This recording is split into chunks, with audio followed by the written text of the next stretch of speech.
He stayed quiet while they laughed, while they whispered, while they left slurs on his locker. But when his father found out, silence was no longer an option. You think money makes you untouchable? That was the first thing JJ heard when he walked into the lunchroom on his third day at Belmont Academy.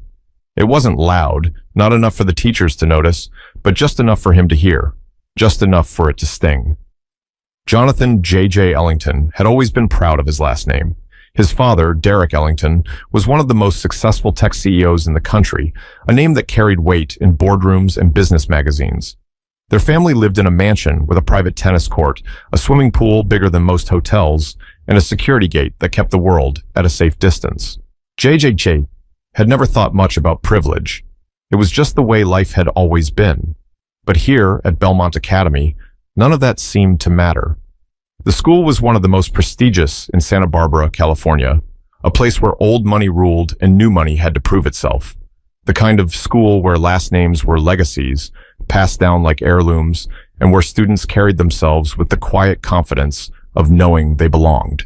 JJ thought he'd fit in. After all, his dad was one of the wealthiest men in the state.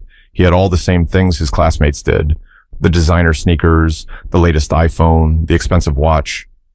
But something was different. The whispers started almost immediately. Does he even belong here? I mean, sure, his dad's rich, but his hair looks weird. I bet he got in because of some diversity quota. JJ tried to ignore it. He kept his head down, focused on his classes, and stayed polite. But the comments kept coming, sliding between conversations like knives hidden in soft voices. It wasn't just the students. The parents had their own way of making him feel like an outsider. They didn't say it outright, but JJ noticed how they never seemed to acknowledge his dad at school events, how they smiled tightly when they spoke to his mother, but never quite invited her into their circles, how their eyes lingered just a second too long when he walked past. JJ told himself he was imagining things, that he just had to prove himself. But then the prank started. The first time, he found his locker filled with crumpled paper and notes that read, "Go back where you came from." The second time, someone knocked his lunch tray out of his hands, laughing when his food spilled across the floor. The third time, he opened his backpack and found a single piece of paper inside.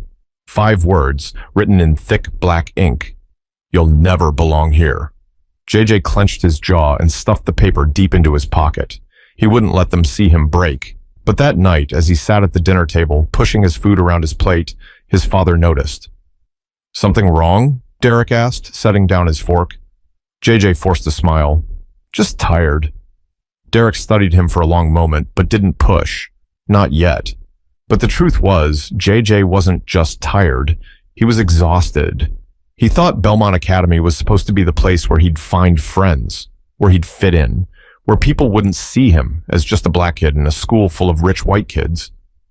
But now, he wasn't so sure. And the worst part? He had no idea how much worse it was going to get. But JJ didn't realize that no matter how hard he tried to blend in, some people were determined to push him out.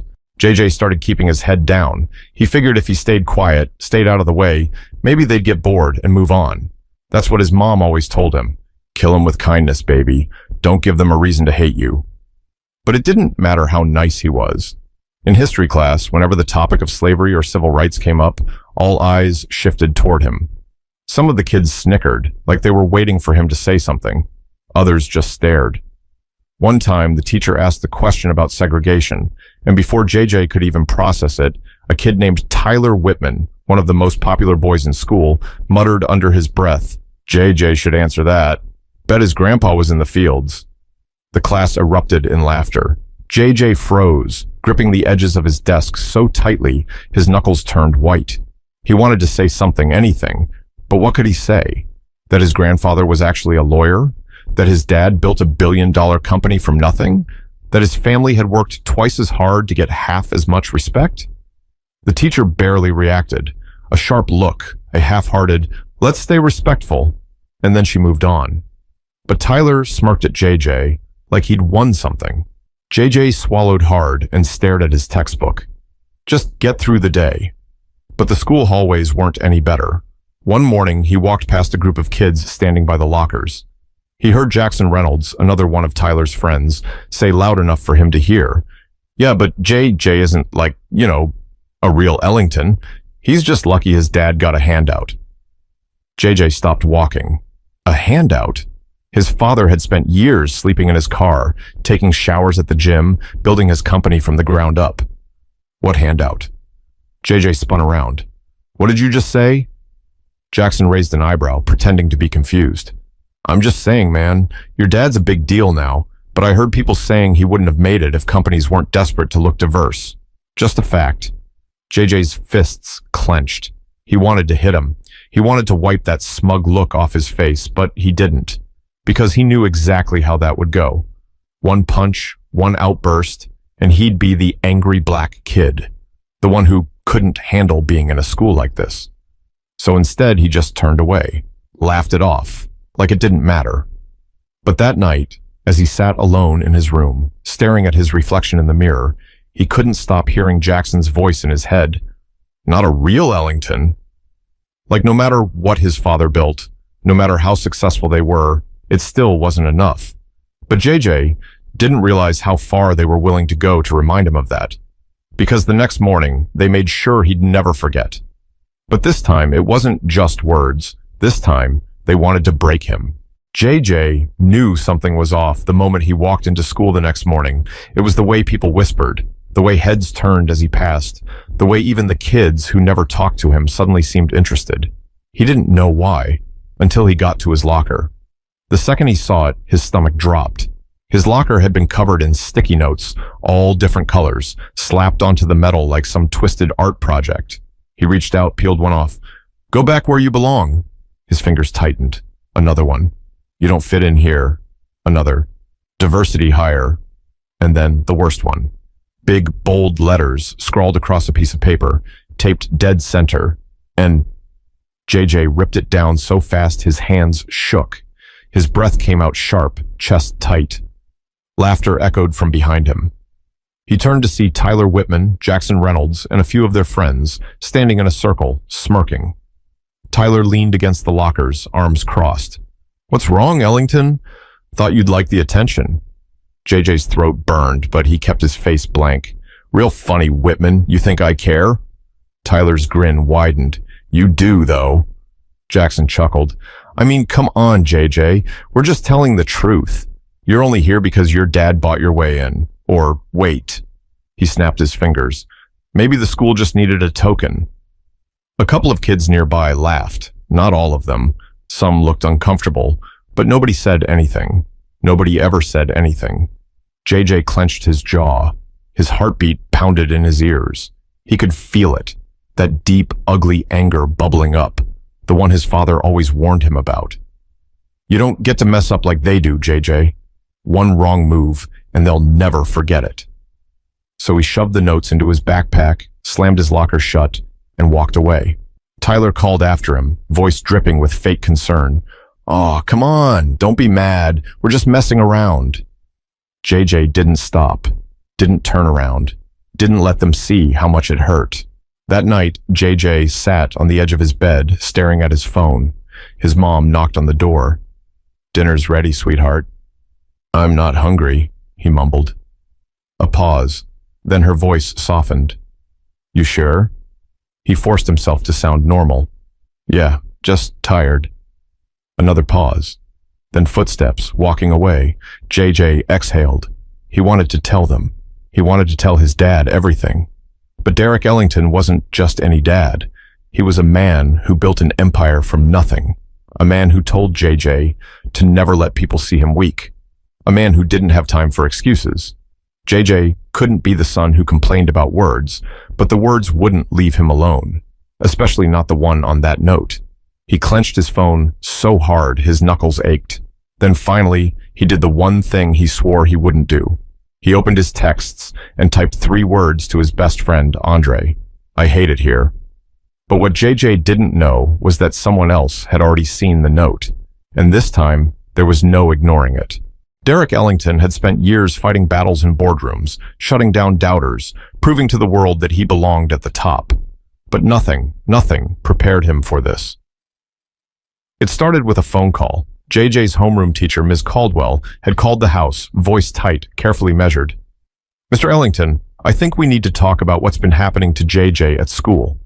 Derek frowned, setting down the thick contract he'd been reviewing. He glanced at his wife, Renee, who stood nearby, already looking concerned. "What do you mean? What happened?" A pause.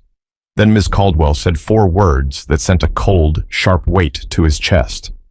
"There was a note." JJ sat at the dinner table, barely touching his food.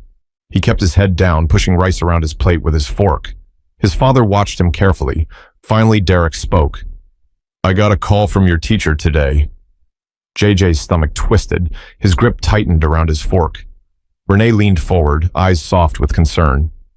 "Baby, why didn't you tell us?" JJ shrugged. "It's nothing." Derek's voice sharpened. "A slur on your locker isn't nothing." Silence. JJ kept his gaze locked on his plate. His father never raised his voice. Never had to. He had the kind of presence that made people listen, that made even the most powerful executives sit up straight. But right now, it wasn't just authority in his voice. It was something else. Anger. Renee reached for JJ's hand. "Honey, you know you can talk to us." JJ swallowed hard. He wanted to. But what was the point? His dad was Derek Ellington, a man who had never let racism stop him. A man who had built his own company because no one would give him a chance. A man who had told JJ 1,000,000 times, "You work harder. You prove them wrong. That's how you win." JJ forced a small smile. "I'm fine, really." Derek exhaled sharply. "JJ, don't do that. Don't act like this doesn't bother you." JJ flinched. His dad almost never used that tone with him. Renee gave Derek a look, but he wasn't backing down. "You think ignoring it is going to make it stop?" Derek pressed. JJ snapped. "What do you want me to do, Dad? Fight them? Get myself expelled? That's what they want." Derek's jaw tightened. "I want you to stand up for yourself." JJ pushed back his chair. "You think I don't? You think I don't try? It doesn't matter. I could be the smartest kid in that school, the richest, the best at everything, and it still wouldn't be enough. They don't care, Dad. I'll never be enough for them." The words hung in the air. Renee's eyes filled with tears. Derek sat back in his chair, expression unreadable. JJ's breathing was ragged. He hated how raw his voice sounded, how close he was to breaking. "I gotta go," he mumbled, storming upstairs before they could see the tears welling in his eyes. Derek sat in his office, staring at the dim glow of his laptop screen.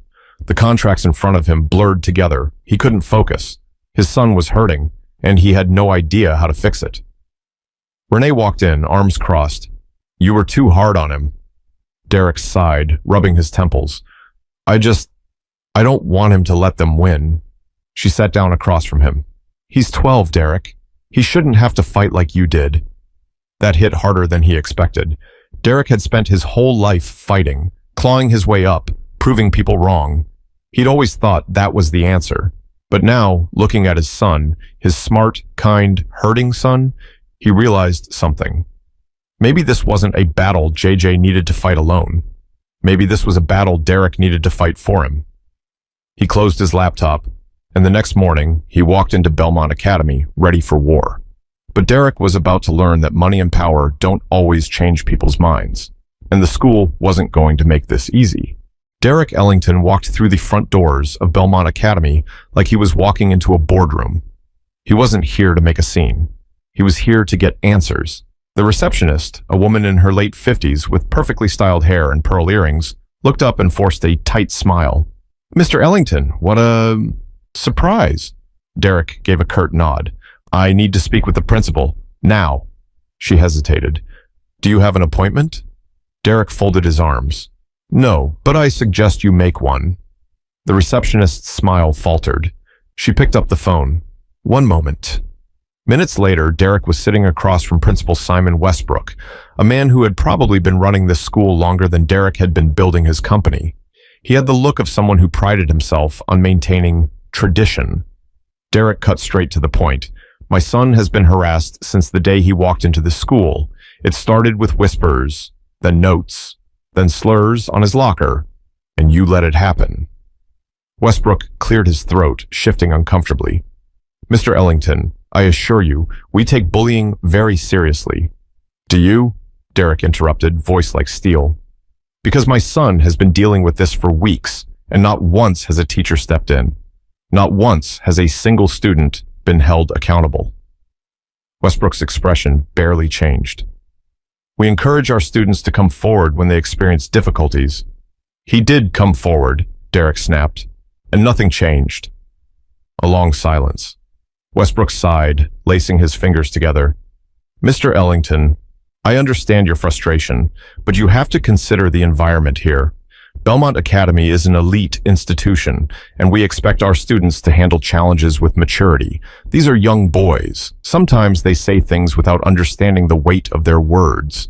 Derek leaned forward, his voice dangerously calm. The word written on my son's locker had plenty of weight, and those young boys knew exactly what they were doing. Westbrook gave a tight, polite smile, the kind Derek had seen in 1,000 corporate meetings, the kind that meant, we hear you, but we don't actually care. Perhaps this school just isn't the right fit for JJ, Westbrook said smoothly. If he's struggling to adjust, I'm sure there are other institutions that might better suit. Derek's laugh was sharp. So now the problem is him? I didn't say that. You didn't have to. Silence. Then Derek stood up. He straightened his suit jacket, looked Westbrook dead in the eye, and said, You think I'm just going to take my son and walk away? You don't know who you're dealing with. He turned and left without another word. JJ sat alone in the library, trying to pretend he wasn't dreading lunchtime. Ever since the note incident, the bullying hadn't slowed down. It had just gotten quieter.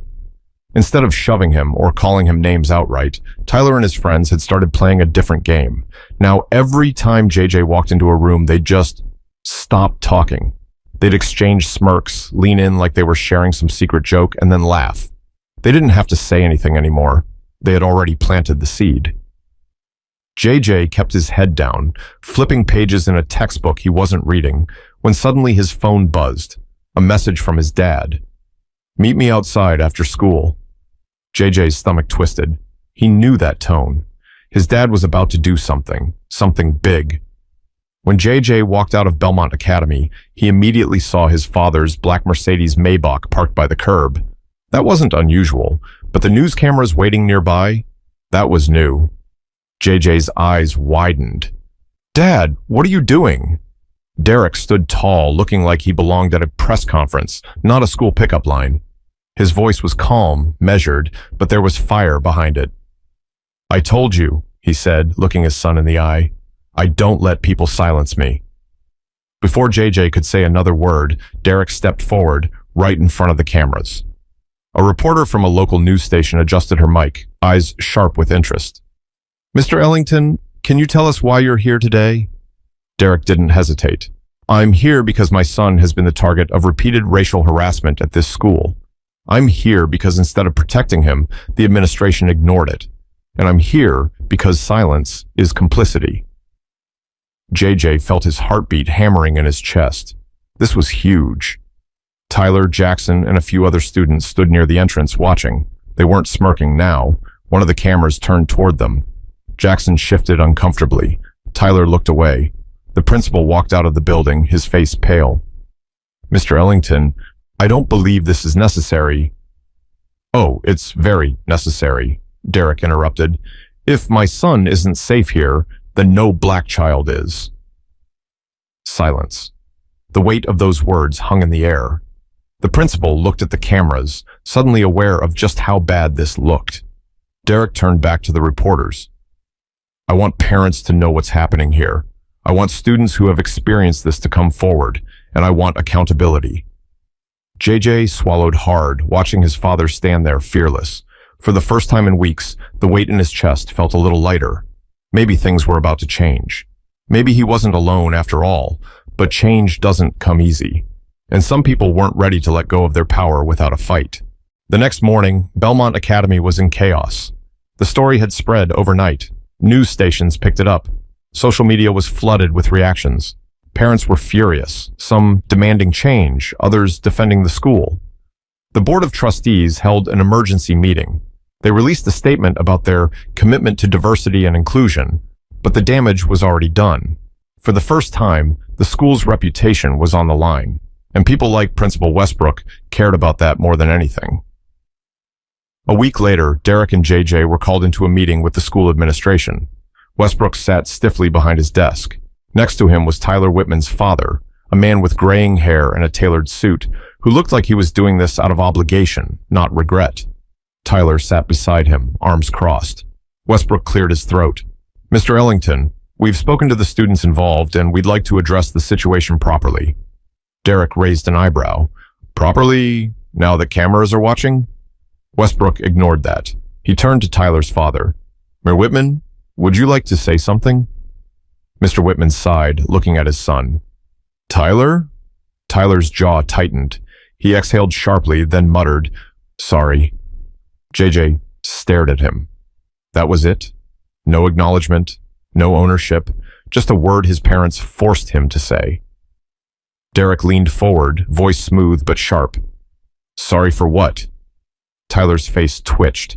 His father nudged him. Tyler swallowed. "For the notes and the jokes." JJ felt nothing, no satisfaction, no relief, because this wasn't real. Westbrook forced a thin smile. "We believe this is a learning moment for everyone involved." Derek studied them for a long moment. Then he stood up. "Come on, JJ." JJ blinked. "We're leaving?" Derek looked at him. "We didn't come here for an empty apology. We came to make sure they know we're not afraid of them." Tyler flinched at that. Mr. Whitman shifted uncomfortably. Derek met Westbrook's gaze. "And you? You sat in that chair and let it happen. You failed at your job. If you think this is over, you're mistaken." Westbrook's face paled. Derek turned to JJ. "Let's go." And just like that, they walked out. That night, JJ sat with his dad in his office. Derek leaned back in his chair, exhaling. "We have two choices, son. You can stay and fight, or we find a new school where you don't have to prove yourself every day." JJ hesitated. A part of him wanted to leave, to never see those halls again, to go somewhere he didn't have to constantly be reminded he was different. But another part of him thought about the kids who didn't have a choice, who couldn't just leave when things got tough. He thought about the next black kid who'd walk through those doors and wonder if he belonged. JJ looked at his father. "If I leave, they win." A slow, proud smile spread across Derek's face. "They don't get to decide who I am," JJ said quietly. Derek nodded. "No, they don't." JJ took a deep breath. "Then I'm staying." The bullying didn't magically stop after that. Some kids still whispered, some parents still stared, but something had changed. People were watching now. Teachers paid attention. Kids who had stayed silent before started speaking up. Some even apologized, not because they were forced to, but because they realized they'd been wrong. And Tyler? He never said another word to JJ again, because deep down, he knew. He lost. JJ didn't just survive Belmont Academy, he owned it. This isn't just a story, it's reality for so many kids. Discrimination doesn't care about money, status, or success. It finds ways to creep into places where it shouldn't exist. And the only way to fight it is to stop staying silent. So if you see something, say something, because silence isn't just complicity, it's permission.